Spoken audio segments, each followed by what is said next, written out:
So let's compare a $100 iPhone and the iPhone 6s to a $1,200 iPhone in the iPhone 12 Pro Max.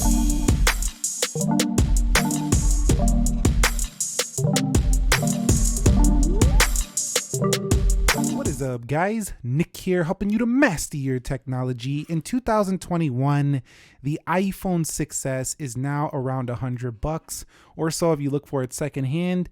The iPhone 12 Pro Max is around $1,200. So we're gonna go ahead and boot these up at the same time in 3, 2, 1. This is not a speed test, but we're just gonna see how much faster it is to turn on the brand new 12 Pro Max versus this iPhone 6s. Now, the iPhone 6s when it first came out was around $650, $700, so it wasn't cheap when it came out, but right now you can snag one of these pretty low. So you can see much faster to boot up here on the 12 Pro Max versus the 6s as you would expect. Okay, so let's compare the feel and hand of these two phones. So if you go with an iPhone 6s or you have an iPhone 6s in 2021, this phone doesn't feel cheap, actually. Aluminum body all around the back. The iPhone 12 still utilizes aluminum, whatever you want to call it. It still uses this. So how do they feel in the hand? Well, here's the thing. The iPhone 6s uses aluminum, so it actually doesn't feel cheap in 2021. However, because Apple's been using, this material for a long time, it doesn't feel anything special either. You do have an all aluminum back here, no wireless charging. But when you hold the iPhone 12 Pro or the 12 Pro Max, you can definitely feel its price tag, mostly because of that stainless steel around the edges, the massive OLED display, which is far better than this LCD Retina display here, which is not too easily picked up on camera, but believe me, you see a difference in person. Also, they have wireless charging with this etched glass on the rear. It just feels very similar to the aluminum, but it's glass. So definitely really nice feeling here. And the camera lenses, just look at the camera lenses. That is a major difference in terms of the size. You can definitely see where Apple's been putting their resources in making the cameras far better. So to prove what I'm talking about, if you see right here, $89 to $169 right now in 2021 for an iPhone 6s. So definitely around that $100 mark. And for the iPhone 12 Pro Max, you can see 256 gigs, $11.99. Before trade-in, this is the 256 gig model in this video. Okay, now what about the software? How different does it feel on this $100 iPhone versus this $1,200 iPhone? And honestly, it doesn't feel that much different at all. And it's pretty shocking to see the latest version of iOS 14 on a phone that came out in 2015 in the iPhone 6s. You can see app library looks identical. However, the way you operate this is the same as you operate the SE 2020, whereas you have to hit the home button, you have to swipe up from the bottom, and over here you swipe down from the right corner for your control center. Also, when you unlock this phone, you use the Touch ID sensor. Over here, you use your face. So that makes it feel a little bit more premium, but Apple's been doing this since the iPhone 10, so it's nothing really new that you haven't seen before. But it's kind of shocking that the actual software experience is about the same on both. It's just the way you navigate is just different. Other than that, it's pretty nice that you have on this phone the same type of software as you get on a $1,200 iPhone. I mean, it's pretty incredible that Apple's been able to keep this phone up to date that long. Although I definitely don't recommend purchasing this at this point, it's still pretty awesome that you're on the latest and greatest iOS 14. Okay, so an area where these phones are very different is the processors. The Apple A9 CPU came out many years ago, and it was actually a really good chip for the time. It was on the iPad Pro. I think it was the original iPad Pro that had it. Definitely really solid chip. It was clocked at 1.85 gigahertz. Over here, we're on a 5 nanometer A14 Bionic. So we've come a long way in terms of the actual processor and how it actually functions. 6 gigs of RAM versus 2 gigs of RAM. It's still kind of crazy to think that Apple's only got to 6 gigs of RAM in 5 years, but they obviously don't really need it because iOS is super efficient. But let's go ahead and open up a few applications just to see how different the performance is on this $1,200 phone versus this $100 iPhone. And you can see we opened up Instagram at a very similar rate, which was not super surprising, but still nice to see that older iPhone 6s can perform like that. And there you go. You can see that's a little bit different. Well, actually a lot different. Twitter opened a lot slower for the iPhone 6s. We'll go into eBay, and you can see eBay does open first there for the iPhone 12 Pro Max. And this is what you're going to notice. All your applications will essentially just be faster. I mean, that's what you expect with a newer processor, isn't it? And then we'll go over here to Apple News. And not only that, where you really see it a lot more is, there you go again, where you'll see it a lot more is when you start to go back through these applications. You might get more reloads for the iPhone 6s. Actually, not might, you actually are going to get more reloads. We're not going to do it here because we only opened a few applications. But when you're bouncing between a lot of stuff, the iPhone 6s will show that it's not quite as fast or snappy as the iPhone 12 Pro Max. Now, the next way that the iPhone 6s is not really, even close to something like a $1,200 iPhone 12 Pro Max is its heat management.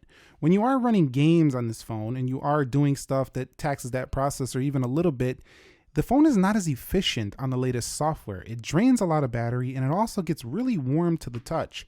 Whereas you can really just go hard on the iPhone 12 Pro, 12 Pro Max, any of the new 12s, and they sustain that performance without getting really warm at all to the touch and not really draining too much battery. So efficiency is where you see a major difference. This is something that's not really something you could see on video. It's something you'll notice if you switched phones. So what about battery life? Well, this one is terrible. It's pretty much garbage here. I got 83% capacity on this one, so it's even worse. But the iPhone 6s is not a phone that is going to be some road warrior or a long-lasting device. However, if you have a new battery replacement, it should still get you through most of your day. Over here on the iPhone 12 Pro Max, though, it's hard to put this one to sleep unless you're gaming, unless you're doing 4K at 60 frames a second in the HDR mode and stuff like that. You will definitely drain the battery on the iPhone 12 Pro Max. Regular usage, you're going to stretch into 2 days. So that's where you really will see a difference between a $1,200 phone and a $100 iPhone right now. Now, the next area where you notice a big difference that has been increased is on a 6S, you can only top out here at 128 gigs, and that was at the high end. Now, that is the base storage on iPhone 12s. You can go 256 gig or 512 gig. I would like to see a terabyte, but your storage capacity, because you now are probably taking more photos than ever, more videos than ever with those amazing cameras, you will need more storage. So $1,200 phone here, where it really differs is the storage when taking photos. I mean, back then when you had a single camera, it was still nice to take photos. It was still nice to take videos, but you just got way more storage now. I remember the 6S, there was a 16 gigabyte offering. So that was pretty lame at the time. I never really liked having 16 gigabytes on a phone. I think it's way too small if you're going to do any type of intense smartphone usage. Now on this $100 iPhone, you can see you do have really good photos. You can still do pretty good video. It's actually surprising how in good lighting, how good the iPhone 6s still is. It actually is acceptable. I actually think if you did good lighting, you set up your shot properly, you put a photo or a video on Instagram, people probably wouldn't even know you're using a 6S. It's still pretty decent. You can also change the video now with the later updates.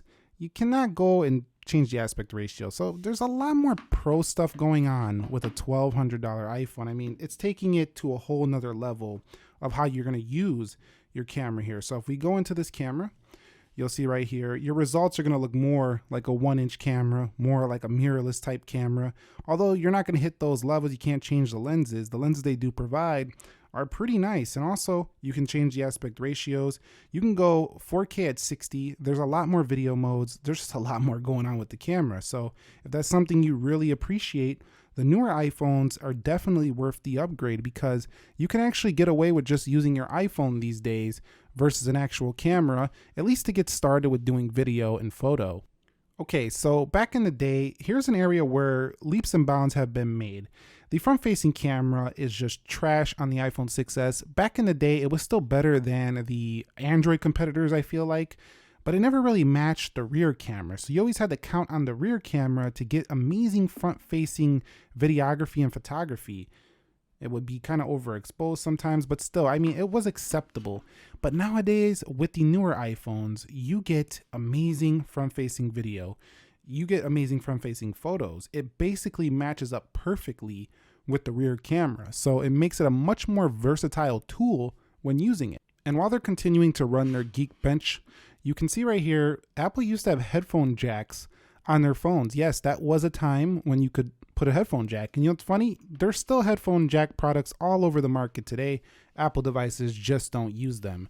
Now you will use Lightning for basically everything, and you'll also use Bluetooth for your AirPods or your EarPods, whatever you do want to use. So that's a major difference as well. Some would say that's a much bigger upgrade. Some will say that's a terrible choice Apple made. It really depends on how much you like wireless versus wired products.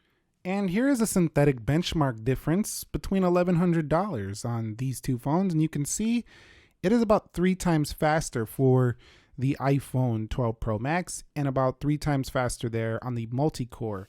But even with these synthetic benchmarks being this way, I actually think the 6S is still a usable day-to-day smartphone in 2021, although it's not a really high-end experience. It actually feels like a cheaper iPhone these days. So in conclusion, a $100 iPhone versus a $1,200 iPhone. I made this video because I found it interesting to explore how far has Apple come in all these years. And look, they've basically come all the way around better. Everything on the phone is better. The camera is better. The build is better. You know, everything about this phone has been upgraded. There's not a single area where it really hasn't been upgraded in the past 5 years. So if you're still using a $100 iPhone, you might want to consider an upgrade soon, but you don't have to go to a $1,200 iPhone to feel these upgrades. The upgrades exist also across the 12 lineup, across the 11 lineup even, over the iPhone 6S. So 6S, not really a great phone these days. 12 Pro Max, an amazing device. Not saying your phone is bad if you still have one and you're not able to upgrade just yet, but it's going to be losing support soon. And I just want to kind of compare what a $100 iPhone feels like versus an iPhone 12 Pro Max at $1,200. Anyway, what are your thoughts? Are you upgrading from a 6S? Did you have a 6S, 6S Plus you upgraded this year? Maybe a 7 Plus, 7, maybe an 8. You've been upgraded from this type of phone to over here to something like this. Share your experience with the community and let me know if you want to see more videos like this. I'll catch you all in the next episode. Nick here. Be sure to be well and peace.